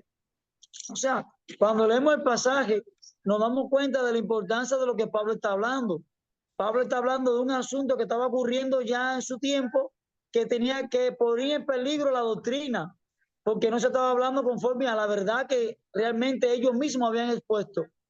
Y entonces, esa manifestación que ya estaba en acción, que no tenía todo poder todavía, porque a su vez había algo que la detenía, aunque ya estaba en acción, no tenía todavía una manifestación con poder, pero ya estaba por ahí empezando. ¿Me entiendes? Porque la apostasía empezó desde el mismo tiempo de los apostólicos. Claro. O sea, desde los apóstoles. Por eso es que hablamos de la apostasía, porque la apostasía no sale de la iglesia católica, la apostasía sale de la iglesia de nuestra iglesia. En ese tiempo no había nacido ni la iglesia católica todavía. Exactamente. Entonces, ese poder del inicuo que era contra la, porque era algo era impío, era de la impiedad, ya estaba en acción porque estaban enseñando cosas falsas a la verdad, a la amor. Y yo les voy a hablar de estas cosas estando con ustedes, pero ahora les voy a volver a escribir y le escribe la carta. Pero él está diciendo que cuando yo creo, nosotros hemos estudiado esto, nosotros creemos que lo que está hablando de Pablo cuando se ha quitado a su vez, creemos que sea precisamente el apostolado. Porque recuérdate que lo que hacían poder con señales eran los apóstoles y no se podía pasar a menos que los apóstoles hicieran la imposición de mano. Ahora, cuando mueren los apóstoles, quedaron los que recibieron ese poder, pero ellos no lo podían pasar. Es correcto. Entonces, ¿qué pasa? El espíritu de Satanás, mirando que ya había sido quitado de en medio, lo que le impedía manifestación, al morir los apóstoles, entonces entra en acción con poder, ese poder engañoso, a quien Dios le envía un poder, un espíritu engañoso, y empiezan a hacer obras engañosas, pero ya no por el Espíritu Santo, sino por obra de Satanás. De Satanás. Y es por eso que se sientan en la iglesia como Dios y se hacen llamar como Dios. Es lo que creemos nosotros. Pues yo estoy de acuerdo contigo, ¿verdad? Pero el problema es que como por ejemplo, Carlos dice que no hay que ser dogmático, pues yo está bien, de acuerdo, pero acordate que hay que ubicarse en lo que realmente Pablo quiso escribir. Sí. O sea, no, sí, es, asunto no es asunto de dogmatismo, pero bueno, ya tú sabes. Sí, claro que sí. Sí. O sea, yo entiendo lo que dice Carlos, que es un tema un poco polémico, y que hay que concentrarse en el contexto, pero nosotros tenemos que indagar, porque tenemos que saber realmente cuando Pablo habla del amor de la verdad y que va a haber un espíritu engañoso por obra de Satanás, ¿qué está queriendo decir? Porque esto es para la iglesia de hoy día, porque realmente hoy nosotros no tenemos poder de manifestación como los apóstoles de sanidades, pero sin embargo las denominaciones sí tienen obra engañosa y hacen obras milagrosas, pero que esto no es obra de Dios. Claro, poder engañoso. Esto pone, claro, esto está reservado, porque el mismo Cristo lo decía en Mateo 7:22. Porque Jesús decía mucho, cuando venga el día de Jesús, muchos me dirán, Señor, en tu nombre echamos fuera demonios, en tu nombre hicimos tal cosa, más cual cosa. Y Jesús declarará, apartado de mí, hacedores de maldad, nunca os conocí. O sea que Jesús estaba mostrándonos que después de la partida de los apóstoles y después que se acabaran estos dones, iba a haber una manifestación de poder, pero que esta manifestación de poder es por el Espíritu Santo, sino por obra de Satanás. Correcto, Ro. Y es lo que vemos hoy día en la denominación. En la denominación.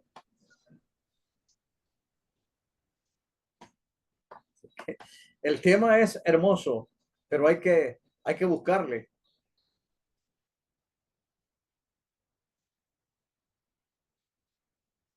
Ok, solamente quería poner lo que creemos. Si estamos bien o mal, bueno, tú y los hermanos nos van a ayudar. Ya está expuesto. Seguiremos buscando y yo, como te digo, yo estoy de acuerdo porque es que la clave en lo que vos dijiste, que cuando Pablo escribió, ya estaba ese poder de iniquidad. O sea, no era que iba a venir, ya estaba. Exactamente, eso es lo que ya estaba en acción, ese poder de iniquidad. Ya estaba en acción, así es. O sea, ahí no hay más para dónde. Mira, realmente los temas están hermosos. Lástima que el tiempo no ajusta, no, o sea, no alcanza. Sí. Aquí con Carlos hasta las 2 de la noche. Fíjate que, por ejemplo... Lo que pasa es que Carlos está comprometido con otra cosa. Claro, fíjate que, por ejemplo, cuando Timoteo dice que hay que hacer súplicas, oraciones, intersecciones y acciones de gracia. Eso parece que es sinónimo, pero esas son 4 cosas diferentes. Una cosa es súplica, otra cosa es oración, otra cosa es intercepción y otra cosa es acción de gracia. Lo que yo le dije, por ejemplo, que queda pendiente lo de 1 Timoteo 2:15, que dice que la mujer se salvará engendrando. Y las que no paren, y las que son estériles no se van a salvar. Obviamente. O sea, ¿cómo le entramos a esa frase? Dice que 1 Timoteo 2:15 dice que la mujer se salvará engendrando hijos. Engendrando hijos, sí. Ajá, y las que son estériles, si lo agarráramos literal. O sea, eso necesita un estudio aparte. Sí, habría que ver exactamente en ese momento cuando él escribe a qué se refería exactamente. Había que ubicarlo en el contexto. Había que ubicarlo en el contexto para ver si se le puede dar una explicación, qué es lo que Pablo realmente estaba queriendo decir. ¿Verdad? Porque si no, entonces cualquier mujer en pura lógica te dice, yo era estéril, no parí, entonces no me voy a salvar. ¿Ves? O sea que habla de la sujeción. Habría que explicar qué es sujeción. Lo que yo expliqué una vez allá, ¿te acordás? O sea, tenemos que quitar el concepto machista. Sujeción nomás es cooperación voluntaria. La mujer debe estar a la par del hombre, simple y sencillo. Ser buena, ayudadora, la que se pone enfrente del marido. Eso es sujeción. La que se pone enfrente del marido. Simple. Sí, esa clase, no es lo que nosotros creemos. ¿Ves? Sí, así que, sí, esa clase que tú nos diste acá nos ayudó muchísimo a entender eso, sí. Ajá. Pero bueno, hay mucha tela que cortar, pero la verdad es que está hermoso esto, bro. No, nosotros podríamos estar hablando de todo lo que creemos, pero al final la verdad el Señor la va a poner ese día. Definitivamente. Fíjate que hay, por ejemplo, en Timoteo, ahí mismo en Timoteo, dice que hay un lugar en donde los hombres deben de orar levantando manos santas. Pero nosotros oramos de otra manera, levantamos las manos. Habría que ver por qué eso de manos santas. Los judíos oraban así, ellos.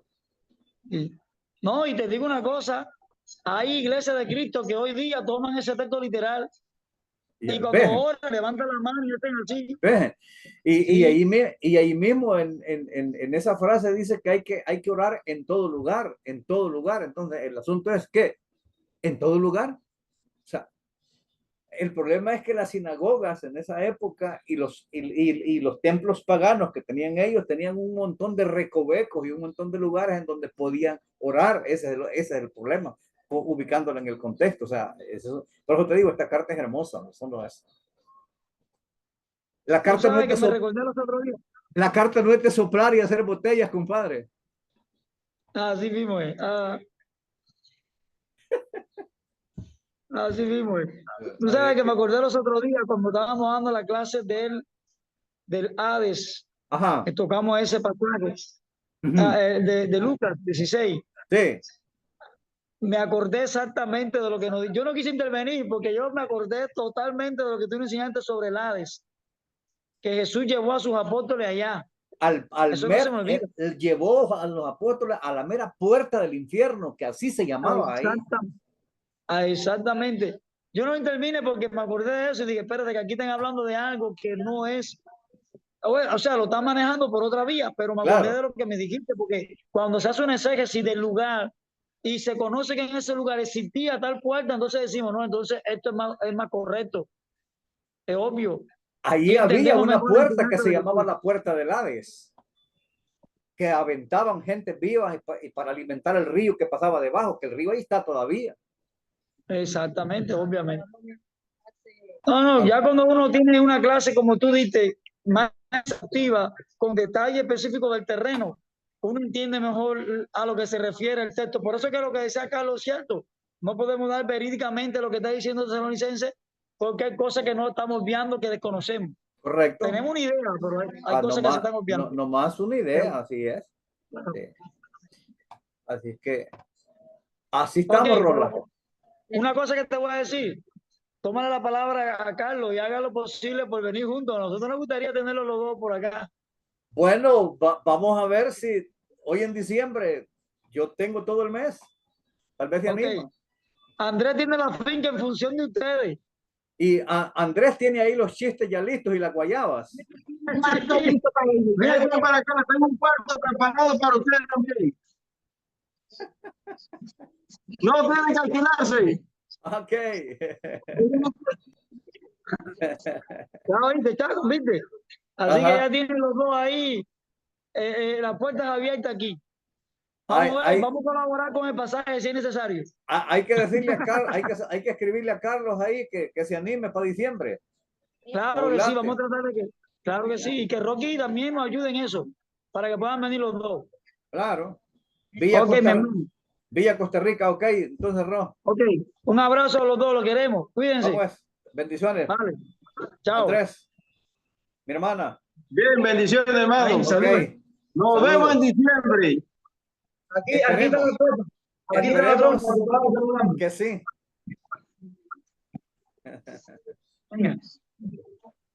Nos vemos. Sí. Está atrás. Ok. Está.